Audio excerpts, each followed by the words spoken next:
kembali lagi di podcast Sakir, santai tapi mikir.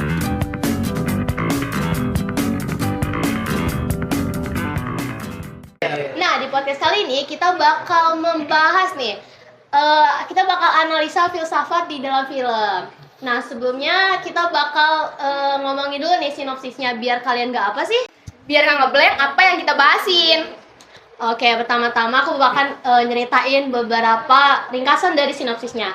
Jadi film ini tuh menceritakan tentang sebuah keluarga di mana orang tua mereka itu menerapkan sistem yang super hemat demi menjamin masa depan anak-anaknya. Tapi Kenapa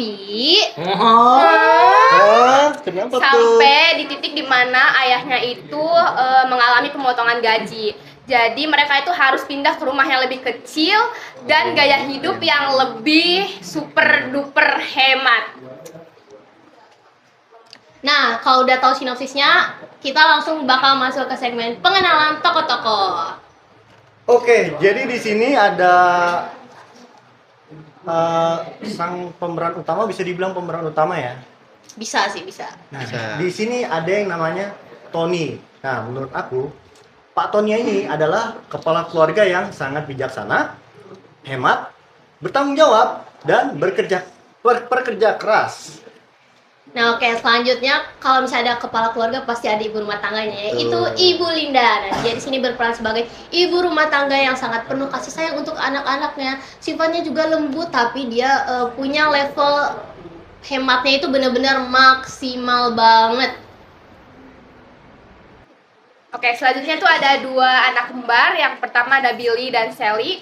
Nah, untuk Sally itu dia tuh karakteristiknya sosok yang ceria, jujur, terus berjiwa bebas juga. Tapi tuh kadang dia tuh sering merasa tertekan sama aturan hemat yang dibikin sama keluarganya ini. Bener banget. Nah, tapi walaupun gitu ya, Sally itu tetap sayang banget loh sama keluarganya. Tapi dia tuh berusaha memahami apa sih alasan dibalik orang tuanya itu menuntut mereka tuh untuk hidup sangat hemat. Respect, betul. Big respect, parah. Respect. Nah, untuk karakter Billy sendiri, dia ini karakter yang bisa dibilang unik ya. Karena dia itu satu-satunya yang berani menentang hegemoni keluarganya sendiri. Apa tuh Bang hegemoni?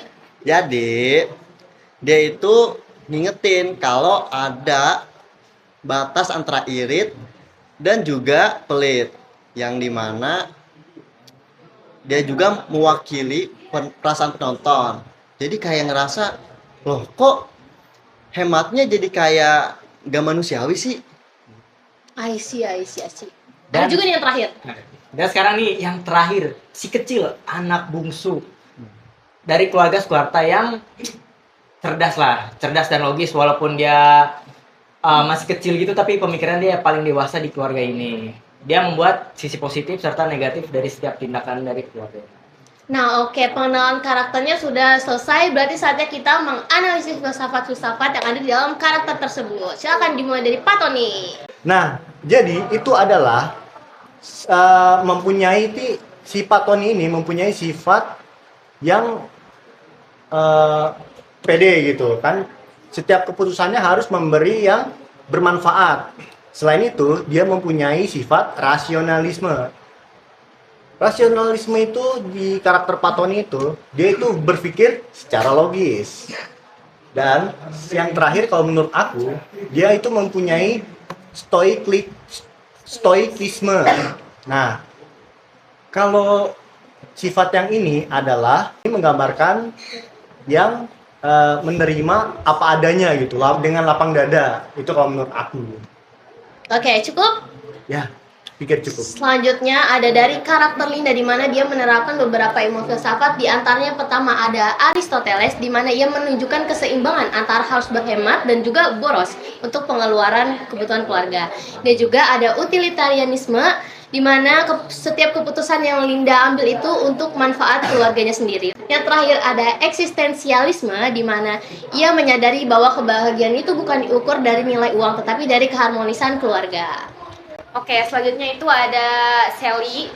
Untuk filsafat komunikasi yang aku analisis dari karakter ini tuh, yang pertama tuh ada eksistensialisme juga, yang dimana tuh Sally ini mencerminkan pencarian makna hidup di tengah hidup hemat mereka ini. karena dia tuh kayak berusaha mencari jati diri tanpa harus menentang nilai yang udah diajarin sama orang tuanya. Yang kedua tuh ada humanisme. Dia ini menonjolkan sisi kemanusiaan dengan menilai bahwa kasih sayang, kebersamaan, rasa syukur itu lebih penting daripada uang. Setuju. Dan yang terakhir adalah rasionalisme. Meskipun Sally ini sering tidak setuju juga kalau misalnya dia itu hidup yang sangat hemat ya, bisa dibilang hematnya itu udah yang ekstrim banget. Tapi dia tuh mulai memahami alasan logis dan belajar berpikir untuk lebih bijak. Nah, kalau untuk Billy sendiri, dia itu seperti yang tadi saya bilang ya. Jadi dia itu kayak agen kontra hegemoni. Nah, yang dimana dia itu ngingetin kalau ada batas antara irit yang rasional dan juga pelit yang opresif. Yang terakhir itu ada Kenny dan ilmu filsafat itu ada pertama ya itu materialisme. Dia itu kayak ingin memiliki barang, mempunyai barang keren-keren lah kayak temennya dia pengen punya gitu. Terus kalau rasionalisme itu dia memahami alasan logis di balik hidup hemat keluarganya. Kalau yang eksistensialisme kayak menemukan makna bahagia dari keseluruhan. Nah, udah selesai nih analisis filsafatnya. Setelah udah sampai sini, harus banget gak sih kita ambil pesan-pesan yang ada di film ini? Langsung aja disebutin sama Ayah Tony. Nah, menurut aku yang harus diambil dari film ini adalah hidup itu boleh sederhana, tetapi jangan pernah sesekali untuk kikir atau egois. Kemudian keseimbangan adalah kebaikan sejati. Hemat boleh, tapi jangan sampai menghilangkan kebahagiaan dan keharmonisan keluarga. Terus, keputusan moral yang baik harus membawa kebahagiaan bersama. Bukan hanya menguntungkan satu pihak dalam keluarga, tetapi menyenangkan semuanya juga. Dan yang terakhir, setiap individu bebas mencari makna hidupnya, termaksud menemukan arti dalam kebahagiaan, dalam keterbatasan dan kesederhanaan. Oke, itu pesan-pesan yang bisa kita ambil dari film ini. Terus bagian terakhir sebelum penutup nih ya, kita ada kesimpulan. Kesimpulan dari film Keluarga Super Elite ini, kita itu menggambarkan perjuangan keluarga mencari makna bahagia lewat hidup hemat. Dalam stoicisme, ayah mencerminkan kendali diri, sedangkan menurut Aristoteles, kebahagiaan lahir dari keseimbangan antara hemat dan menikmati hidup. Nah, kalau dari pandangan utilitarianisme, tindakan moral itu yang bikin seluruh keluarga bahagia, bukan cuma hematnya aja. Nah, sementara dari eksistensialisme, film ini itu ngajak kita mikir tentang makna hidup di tengah tekanan ekonomi. Jadi intinya penghematan itu baru punya nilai kalau dijalani dengan kebijaksanaan, cinta, dan juga keharmonisan keluarga. Bener banget, itu relate banget kesimpulan yang bisa kita ambil. Dan sekian analisis filsafat dari podcast kami. See you in the next video. Bye-bye.